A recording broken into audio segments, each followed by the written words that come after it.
தனியா விடாதீங்க விடாதீங்கன்னு சொன்னேன், கேட்டீங்களா? இப்ப இவ்ளோ அவஸ்தைப்படணுமா? மல்லி இல்ல மல்லி, பக்கத்துல கண்ணு கெட்டுற தூரத்துல தான் இருக்கான்னு நினைச்சேன். ஆமா, கண்ணு கெட்டுற தூரத்துல தான் இருப்பா. இப்ப என்ன ஆச்சு? மல்லி நீ கொஞ்சம் ரிலாக்ஸா இரு, ஒன்னும் பிரச்சனை இல்ல. கேஷுவலா இரு, எதுவும் ஆகாது, சரியா?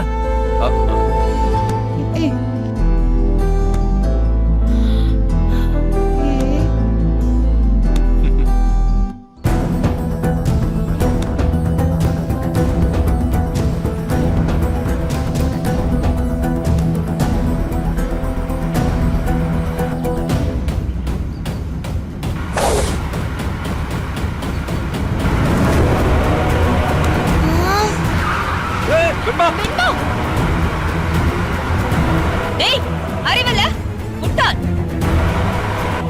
ஐயோ, இவ்ளோ ஸ்பீடா போற? நான் மட்டும் காப்பாத்தறேன்னா குழந்தை என்ன ஆயிருக்கும்? டேய் டேய் ராஸ்கல், நில்றா. குழந்தை இருக்கு, கார் ஓட்டறானா, ஃளைட் ஓட்டறானா?